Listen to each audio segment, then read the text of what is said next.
ہمارے ذہنوں میں جو معیارات بیٹھے ہوئے ہیں وہ کیا ہے؟ کامیابی پیسے سے ہے، کامیابی جائیداد سے ہے، کامیابی کاروبار سے ہے، کامیابی شہرت سے ہے، کامیابی اقتدار سے ہے. یہ معیارات ہیں. جو جتنا دولت مند اتنا کامیاب، جو جتنا مشہور اتنا کامیاب، جو جتنا پاپولر اتنا کامیاب، جو حکومت پر پہنچ گیا کامیاب، جس نے بڑا کاروبار جما لیا کامیاب، جس نے بہت جائیداد بنا لی کامیاب. یہی ہے اصل میں ساری بس کی گانٹھ. جو تصور کامیابی کا ہوگا اسی کے مطابق آپ کی بھاگ دوڑ ہوگی، اسی کے لیے جد و جہد ہوگی، اسی کے لیے توانائیاں صرف ہوں گی، اسی کے لیے دن رات کی مشقت ہوگی. یہ ہے اصل شے جس کی یہاں نفی ہو رہی ہے.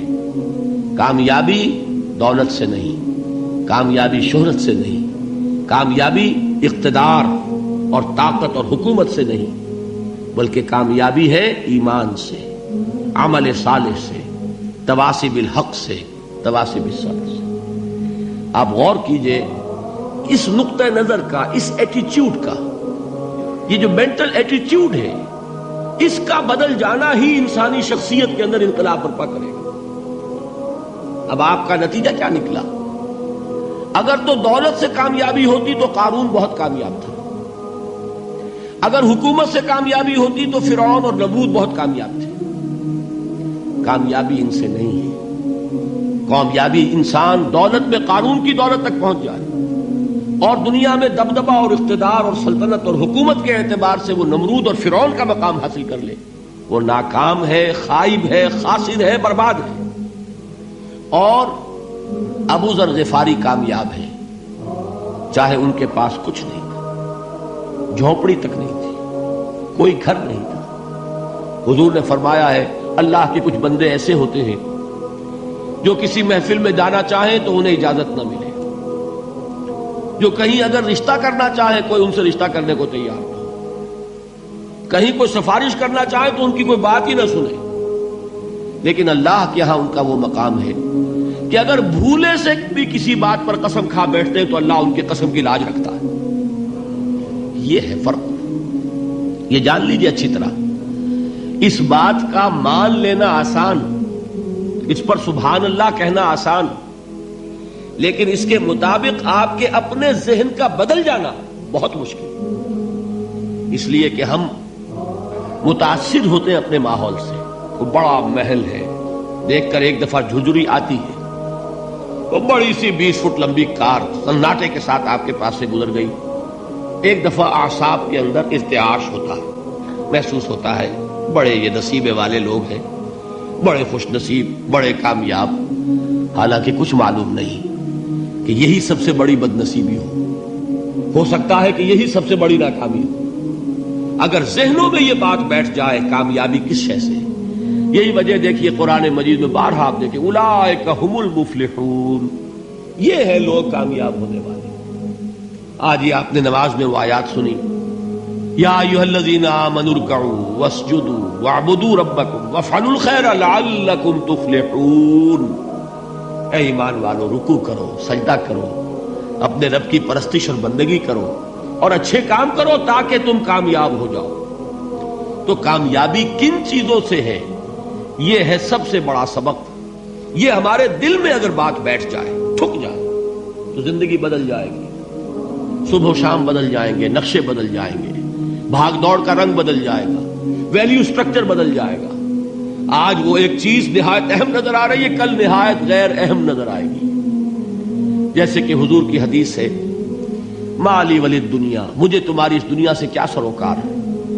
انما مثلی کراکب استظل تحت شجرۃ ثم راح فترکها، میری مثال تو اس سوار کی سی ہے جو تھوڑی دیر کے لیے ایک درخت کے سائے میں ٹھہرتا ہے سستانے کے لیے، پھر وہ اپنا راستہ لیتا ہے. اسے اس درخت سے مستقل تعلق اس کا نہیں ہے، وہ اس کا گھر نہیں، وہ اس کی منزل نہیں. اسی طرح یہ دنیا میرا گھر نہیں ہے. اب دیکھیے ہم کہتے ہیں انا للہ و انا الیہ راجعون، ہم تو مسافر ہیں، ہم اللہ کے پاس سے آئے، اللہ کی طرف ہمیں لوٹ جانا ہے. کن فی الدنیا کانک غریب و عابر سبیل، حضور فرماتے ہیں دنیا میں ایسے رہو جیسے کہ تم اجنبی ہو یا راہ چلتے مسافر.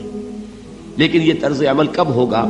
جبکہ یہ آیت ہمارے ذہنوں کے اندر بیٹھ گئی ہو، والعصر ان الانسان لفی خسر الا الذین آمنوا وعملوا الصالحات وتواصوا بالحق وتواصوا بالصبر۔ یہ ہے اصل بات جو میں نے عرض کیا تھا کہ میں بتاؤں گا صحابہ کیوں ایک دوسرے کو یاد دلاتے تھے۔ اس لیے کہ دیکھیے جیسے برف باری اگر ہو رہی ہو، آپ باہر نکلیں گے تو برف آپ کے کپڑوں پر جم جاتی ہے نا، تو آپ جھٹکتے ہیں کپڑوں کو تاکہ برف ہٹ جائے۔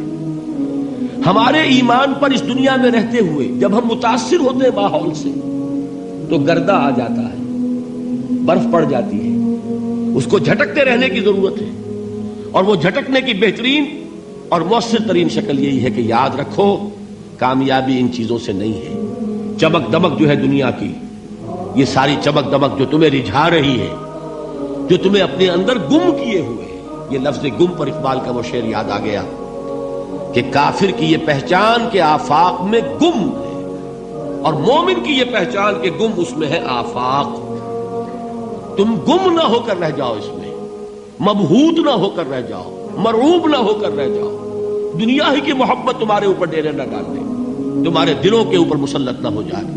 لہذا تازہ کرتے رہا کرو، والعصر ان الانسان لفی خسر الا الذین آمنوا وعملوا الصالحات وتواصوا بالحق وتواصوا بالصبر۔ پھر یاد کر لو، پھر تازہ کر لو اپنے اس یقین کو کہ کامیابی دولت سے نہیں، کامیابی ثروت سے نہیں، کامیابی اقتدار سے نہیں، کامیابی شہرت سے نہیں، کامیابی جائیداد سے نہیں، کامیابی ہے ایمان سے، کامیابی ہے عمل صالح سے، کامیابی ہے تواصی بالحق سے، کامیابی ہے تواصی بالصبر سے۔